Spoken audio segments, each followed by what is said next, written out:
soon as I got off the plane, some of the leaders of the Metro Workers Union and some of the leaders of the Metal Workers Union led the 40 of us or so that came from different countries, from all over the world, from Africa, from Europe, from South America, predominantly some parts of Asia. We took a tour of the public transit system in São Paulo, Brazil. Then shortly thereafter, every day was very packed. The first one's no different. Shortly thereafter, we started the conference. This is a conference of transit workers against privatization, so an international transit workers conference against privatization. Throughout the several days of the conference, we had participants from almost 20 different countries. People participated from the United Kingdom, from Chile, Botswana, Africa, Spain, Greece, Portugal, United States, Lebanon, Namibia, France, Senegal, Morocco, Mali, Tunisia, Argentina, India, Syria, occupied Kashmir, and many Brazilian states. So this was quite international. I think there's about 40 different delegates from outside of Brazil, and I think 5 different delegations from different parts of Brazil itself. Obviamente, a autonomia, a independência sindical vai além desses dois exemplos. Et c'est en fait la question du lien entre le mouvement syndical, l'ensemble des mouvements sociaux. I was particularly impressed by the African delegations. Perhaps it was that a lot I didn't know. From Tunisia, Morocco, Mali, Senegal, many of those countries had real leaders of struggles, presidents of unions, of leaders of major battles, especially to try to stop the privatization of public train systems from city to city, in the city, and from country to country even. Lá atrás, pessoal.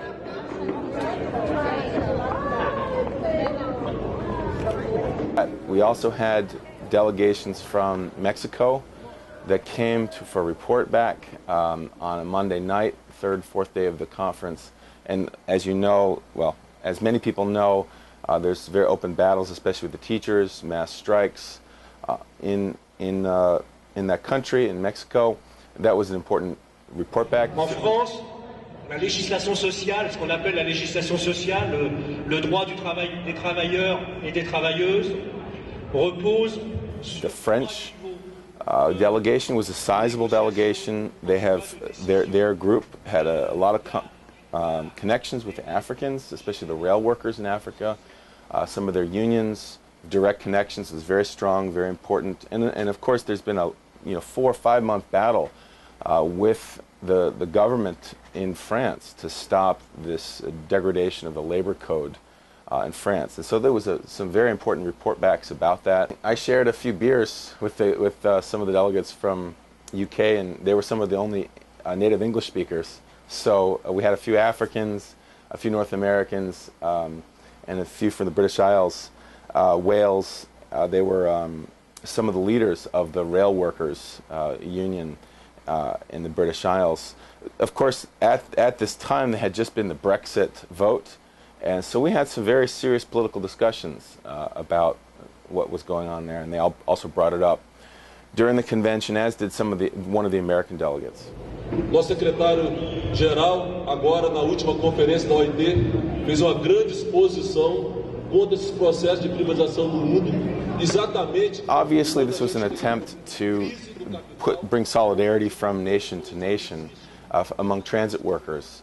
It was also an attempt to fight against privatization of what's called casualization of part-time and temporary work, and fighting for safety on the job and for public transit passengers. These are some of the major issues.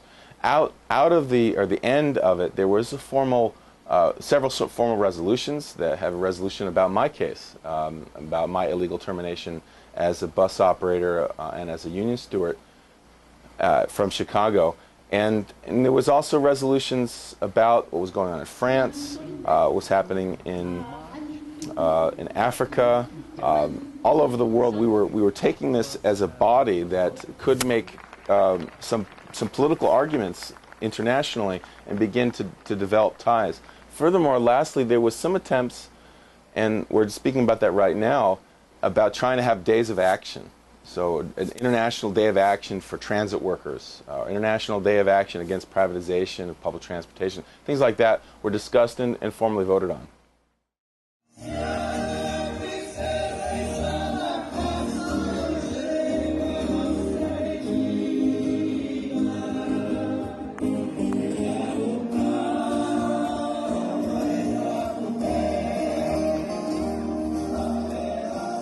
After the larger conference that occurred at the Metro Workers Union Hall, there were two other conferences that occurred about the same time at that same location. A lot of the people who participated in the larger conferences joined this.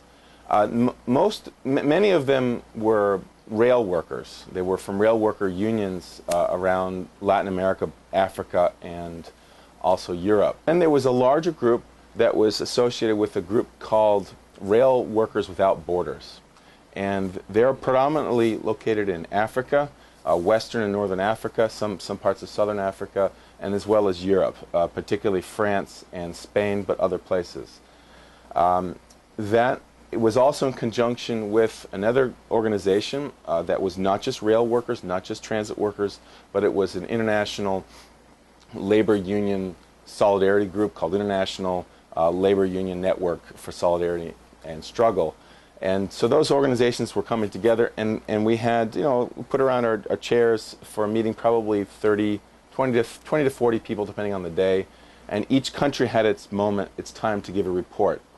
From Senegal, from France, from the United States. All the different countries, about 20 different countries, maybe 15, 20 different countries were represented. Each of us had a pretty in-depth discussion about the history, the economy, how some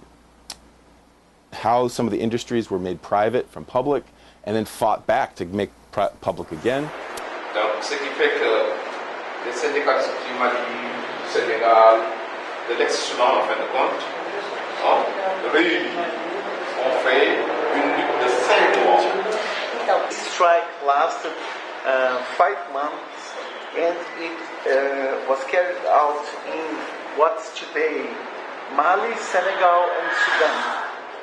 And each one of these took 20, 30 minutes. Of course, translated. We were translating from French to Portuguese, from Portuguese to Spanish, and from Portuguese to English, and backwards and back and forth. So it took a little bit of extra time, but it was well worth it, because a lot of these, the leaders of these movements only spoke one language, and it was important to have all these different international organizations together.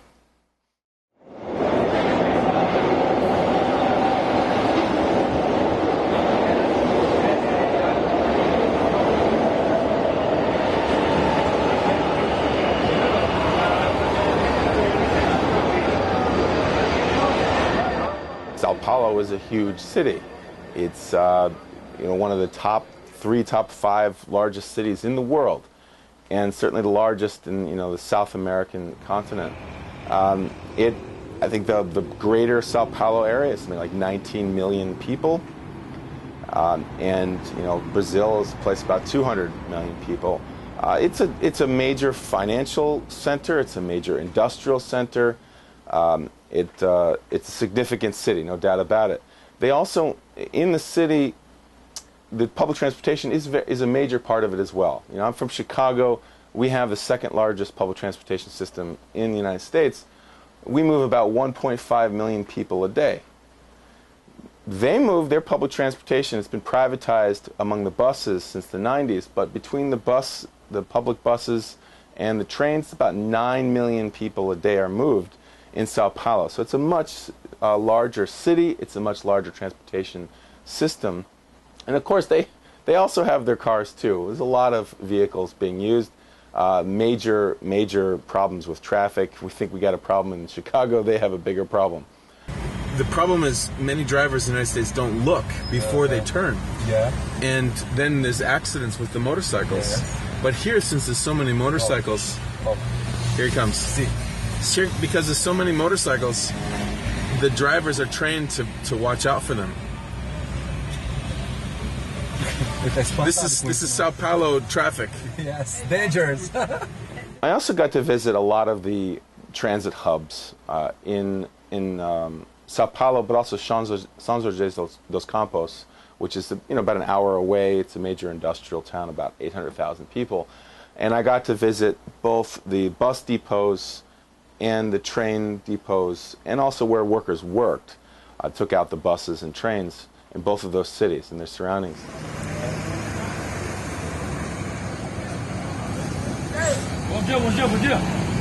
So I'm here with a few workers in São José dos Campos.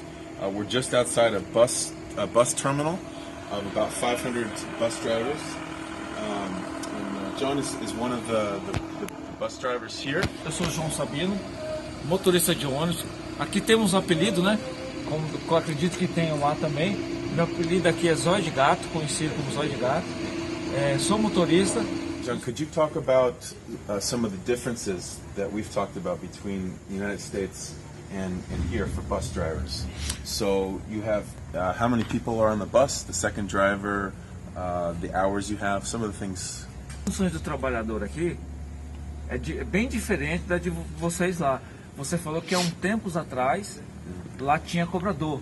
Hoje lá não tem. Já é muito difícil para vocês lá. Aqui a gente ainda conseguimos manter o cobrador. E o cobrador aqui auxilia muito o motorista e ajuda muito o motorista. Entendeu? Okay? And some of the similarities. So I know that we have some problems when we don't have enough time at the end of the run. So we go all the way to the end, but it's only 5 minutes. And then we have to come back. We don't have the time to go to the bathroom. Problems with length of our schedule. So we'll start at 6 in the morning, we'll end at 7 at night. Can you talk about a few of the things that are the same? O sistema de vocês também é bem parecido. É bem parecido. Horário apertado, não dá tempo de ir no banheiro. Muitos motoristas e cobradores estão 90% com infecção de urina. 2 pegadas aqui, existe 2 pegadas. Que aqui nem você falou, você trabalha um pouco, descansa um pouco, depois volta a trabalhar. Aqui também. Só que aqui a cidade é pequena, dá para o motorista ir até a sua casa, descansar um pouco. Mas aqui também existe jornada de 10 horas de serviço. Aqui também existe. Então quer dizer o quê? A patronal ataca vocês lá e ataca nós aqui também. Okay, I think you said some things already, but can you talk about some of the issues of his co-workers, some of the problems you have, and if there's been any struggles, some of the history of those struggles that we've had with management, with the city? Essa aqui, que tem linha que só circula na cidade e não tem banheiro. Não tem banheiro. O que acontece? A reivindicação nossa é essa. Todos os pontos finais que nem tem lá com vocês lá, tem que ter banheiro para a categoria. A reivindicação nossa é essa. Melhoria também na manutenção de alguns carros. Melhoria também no ticket, que ajuda nós. Entendeu? Essa é a nossa reivindicação. Plano de saúde, que é muito importante, né? Porque hoje o trabalhador sofre muito com plano de saúde, entendeu? Então essas coisas são as nossas reivindicações aqui, na oposição. And there was several things I noticed that were different. One is their buses were privatized, and a lot of this happened in the 1990s. In other words, it used to be a public service run by the government. Now a lot of at least the lines which are making the most money were sold off to private companies. This meant a lot of bad things for us. It meant worse, less frequent service. It meant harder working conditions, less money for workers, and a battle directly with for-profit company. Another thing I noticed is that workers have been able to resist the pressure from management to remove the second worker from the bus. In the United States, we used to have this. We used to have, certainly in some cities, a worker who would be behind the bus driver who would take a ticket and collect the fare. And they had this all over where I visited in São Paulo and São José dos Campos. And I talked with them briefly. I talked to the worker, and they said, "Yeah, we need to defend this important part of our work." Now, as a bus driver, I've been a bus driver for 10 years. One of the most significant problems we have is violence. It's not just the actual danger of operating the vehicle, which is significant. It's also that passengers come on the bus with a lot of social problems and legitimate anger. So I talked with some of the workers there, and yeah, the second worker is very important. Yes, so the driver is making sure that they're operating the vehicle safely, instead of dealing with the fare. Someone getting on, fidgeting with something, or may not have it. And then it's a battle between the driver and the passenger. Of course, the driver doesn't make the fare, but this open battle happens. Now somebody else handles that. Good, so they can concentrate on the safety of operating the bus. But furthermore, if someone's going to step to you, going to threaten violence or actually put violence on you, got somebody literally on your back. Someone protecting you, a coworker, one of your union coworker who's there is going to defend you. So I think this second worker in the bus is a very important safety concern, not just for the bus driver, but also for passengers. Some of the reasons why my union, my executive board, decided to send a delegation to this international conference was that transit workers led a strike in 2014, a very powerful strike just before the World Cup soccer games, 5-day major strike. And so they had a major confrontation with the government and with the bosses of public transportation. So during the conference, I was able to interview some of the workers who participated in this battle. And so some of them were able to speak English. One of the fellows I was able to interview was Fabio. Fabio, he was actually one of the leaders of one of the picket lines, or several of the picket lines, where they were able to stop the trains from going forward. Okay, let's talk a little bit more about the São Paulo City train strike of 2014, which happened just before the World Cup soccer competition. What were some of the reasons workers decided to strike? Well, we are fighting for a contract, for a new contract. We wanted to have better wages and some specific benefits. The company reached a point in the bargaining where it stops. And so after many calls for a strike, the workers decided to go on strike. We had a strike, a 5-day strike. When we started the strike, the backlash coming from the company with the support of media and all governments, the state government, the national government where the Workers' Party was ruling in those days, were very strong against the strike. They tried to break the strike.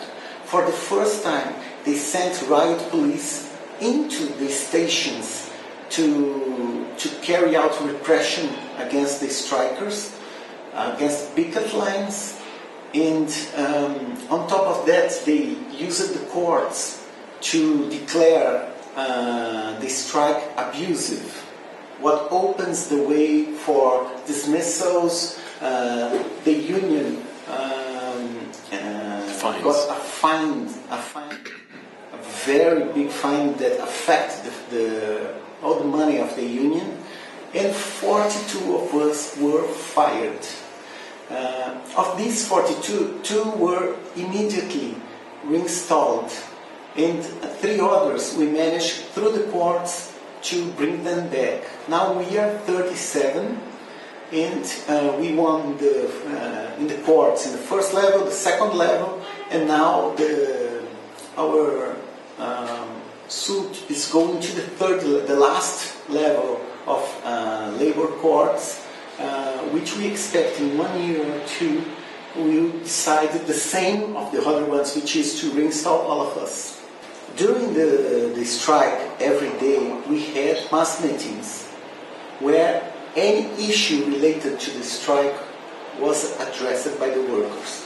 We invited supporters from other unions, from social movements, to come to our mass meeting. They don't have the right to vote, but they follow the debate and the decisions, and they helped us a lot during the strike.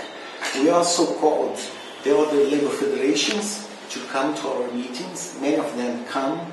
So we were building links with other social movements, with other unions, with labor in general, in order to help us to win that struggle. And a victory is all of one is always a victory for all, and a defeat for one is also a defeat for all. Você falou que você não tinha, mas obrigado por você, né? Você foi lá no sonho, deixa olhar. Paguei caro meu amor. Foi causa de outro caboclo. Meu rancho ela abandonou. A friend of mine who came to the United States also showed me around in Brazil. Herbert, who I met in a conference in Chicago, is an international correspondent for the CSB con Lutas Labor Federation in Brazil. He's also the vice president of a 38,000 member metal workers union of São José dos Campos, which is a city about an hour away from São Paulo, a major industrial town. He actually brought me, it was very kind, to bring me into his union offices and show us around. This picture is an important strike in 1985. 85. So this was during the dictatorship. Yes, in the end of the dictatorship is a sitting strike. A sit-down strike. Sit-down strike. It's a financial department. Yep. Is responsible for the managing the money of the union. Okay. Okay. Good. It's important for us. Nice to meet you too. Okay. This banner. Yeah. We take in the protest in solidarity with the strike of the Chicago Teachers Union in April, last year April. April 1st, yes. April 1st. Yeah. We metal workers of São Paulo, of São José dos Campos in Brazil, visit the Labor Notes Congress in Chicago and participated in the demonstrations with the strikes of the Chicago Teachers Union. Is so good. It's a best experience for me and for others, friends, Brazilian friends. And take this banner to show this. The Metal Workers Union, they're a significant union. They have 38,000 people. They were able to purchase a few vehicles. Those vehicles are used by their staff and members to go to the properties, so like their GM factory, the aerospace workers factory, and on the vehicles, they actually have made political decisions, democratic within their union, to put out billboards and discussion to the public. And they go into the community and they have movies and so on. This is an important part of their union. The Metal Workers Union, instead of purchasing lawyers for hire privately, they actually hire full-time workers and have a legal department. And this does several good things, in my opinion. I mean, it's less likely for them to be bought out by the other side. It's also cheaper, and they can have specialized lawyers that help with, like, the physical harm that occurs to them while at the workplace. They actually have their own section of the union for it. So their legal department is an important part of the services and the fighting capacity of the union. This office not is a bureaucracy of, oh, this is my table. I'm president of the union. No. Here, don't have this. Right. This is a democratic space. One thing I'd like to say about Herbert is he's not just a union leader and a worker leader. He's also a socialist, and that means something to him. But I saw very clearly some of the things that he did. One was he didn't accept these big bribes from the companies. And there's a lot of money being made with all these auto workers and aerospace companies. And the 38,000 workers do a lot of work, make billions of dollars, millions of dollars for these companies. And it's easy for them to try to bribe their officials. But as a socialist, as a principled matter, he didn't accept it. He gave that money back to the union. He's also he continues to work. That he and the president of his union, vice president, continue on the factory line with coworkers to make sure you actually feel it at the same time. And you can see in the structure of their union how their emphasis is on the ranks of the union and in building up their power and their participation in their union. So Brazil is this hotbed of activity. There's a major economic crisis going on. There's 1,000 strikes going on at once in the country. São Paulo, this huge city, the transit workers were able to lead this powerful strike in 2014, which attracted people around the world the unions that were leading these unions had an international perspective. And so some of the best fighters internationally came to this place. It was a hotbed of activity. And this is what these conferences were about.